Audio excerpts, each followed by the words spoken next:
여러분, 2023년 새해를 맞아서 어떤 계획들과 목표를 세우셨나요? 많은 분들이 가장 많이 세우는 계획 중 하나, 바로 여행이죠. 저도 코로나로 수년간 국내에만 머무르던 제 몸을 해외에 좀 내보낼까 해요. 그런데 제가 추운 걸 너무 싫어해서 어디로 갈까 고민을 하다가 딱 한 곳이 떠올랐습니다. 연평균 기온 27도 정도로 따뜻하고 치안도 좋고 먹거리도 많고 볼 것도 많고 여행하기에 정말 좋은 나라. 정답은 잠시 후에 말씀드릴게요. 근데 아시아의 네 마리 용이라는 말 들어보셨나요? 좀 오래된 단어이긴 해요. 라떼 감성도 좀 있죠. 이게 아시아에서 고도의 경제 성장을 이루고 있는 네 나라, 바로 대한민국, 타이완, 홍콩, 그리고 싱가포르를 뜻하는 말인데요. 아주 먼 나라들은 아니니까 아마 많이들 다녀오셨을 것 같습니다. 그 중에서도 가장 깨끗하고 따뜻하고 먹거리도 많고 볼거리도 많은 나라가 어디일까요? 네, 맞습니다. 바로 싱가포르죠. 자, 오늘은요, 저희 뉴스킨과도 깊은 인연을 가진 곳이죠. 바로 싱가포르에 대해 이야기해 보겠습니다.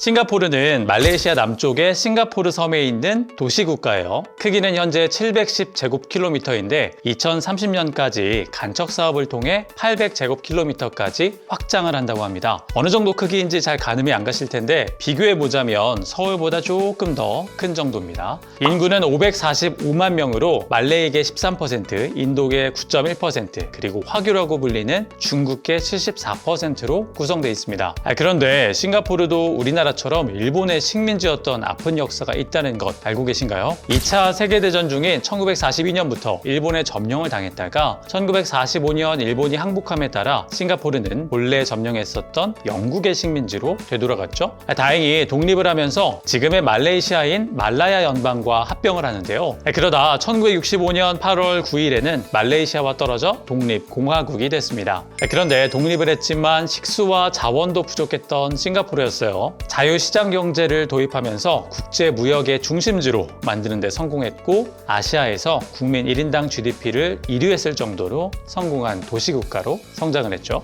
전후 배고팠던 나라에서 지금은 선진국에 올라선 스토리 어디서 많이 들어보셨죠? 우리나라와 상황이 많이 비슷해서 뭔가 더 공감이 되는 것 같습니다. 자, 왜 그런 얘기 들어보셨죠? 싱가포르에는 껌을 안 판다, 껌을 뱉으면 태형이다, 뭐 이런 소문들이요. 사실 싱가포르는 벌금의 나라라는 별명이 있을 정도로 엄격한 사회 문화를 가지고 있습니다. 오죽하면 기념품 가게에 가면 벌금의 도시 싱가포르로 프린트된 티셔츠를 팔 정도니까 말이죠. 자연을 보호하고 길거리가 깨끗하고 치안이 좋은 나라이기 때문에 파인시티 싱가포르, 쾌적한 도시 싱가포르라는 관광청의 홍보 문구를 사용하고 있는데, 여기서 파인이 벌금이라는 뜻도 가지고 있어서 중의적으로 비꼬며 풍자된다고 하죠. 간단하게 어떤 벌금이 있는지 몇 가지만 알아볼까요? 껌을 소지하거나 공공장소에서 씹는다면 한국 돈으로 80만 원이고요. 공공 화장실에서 볼일을 보고 물을 내리지 않아도 13만 원입니다. 보통은 센서식 변기가 많이 있지만 수동으로 내리는 화장실에는 경찰들이 잠복해 있다고 하네요. 길거리에 비둘기한테 먹이를 주면 40만 원, 그리고 집에서 옷을 벗고 있어도 벌금 160만 원을 내야 한다고 합니다. 여행 가실 때 꼭 참고하셔야겠습니다. 하지만 싱가포르는 이렇게 엄격하기만 한 곳은 아닙니다. 작은 나라지만 볼거리가 정말 많거든요. 첫 번째로 호텔이지만 정말 유명한 관광지죠. 마리나베이 샌즈 호텔도 있고요. 투숙객만 사용할 수 있는 옥상의 인피니티 풀 수영장에서 인생샷을 찍고 야경을 바라보는 것 자체가 관광이라고 여기는 사람들이 많습니다. 마리나베이 샌즈 호텔 바로 옆에는 가든스 바이 더 베이라는 인공 정원이 있는데요. 사진처럼 멋있는 인공 트리들이 있는데 무료로 관람할 수 있고요. 여기서 사진을 찍으면 SNS 프로필 사진용으로 딱이죠. 다음은 겐지스강, 황하, 아마존강의 자연 환경을 그대로 옮겨놓은 리버 사파리입니다. 사람들은 보트를 타고 거대한 저수지를 돌아다니며 자연 그대로의 환경에서 동물들과 만날 수 있다고 하네요. 리버 사파리는 나이트 사파리, 싱가포르 동물원과 서로 붙어 있는데요. 나이트 사파리는 세계 최초로 밤에 구경하는 사파리입니다. 조금 무서울 수도 있는데요. 빛이 거의 없는 숲을 트램을 타고 이동하면서 동물들을 구경하는 색다른 경험을 할 수 있는 곳입니다. 싱가포르 동물원은 열대 우림이 테마입니다. 창살 대신 해자와 유리 등으로 구분을 해서 동물들의 스트레스를 최소화시키고 세계적으로 귀감이 되고 있는 동물원이죠. 또 세계적인 테마파크입니다. 유니버설 스튜디오 싱가포르도 있습니다. 센토사 섬의 리조트 월드역 근처에 있는데요. 가장 유명하고 꼭 구경해 보셔야 하는 거 트랜스포머와 미라 어트랙션입니다. 하지만 모든 테마파크가 그렇듯 날씨도 좀 더운 데다가 사람이 정말 많으니까요. 동선을 미리 설정하시고 가셔야겠습니다.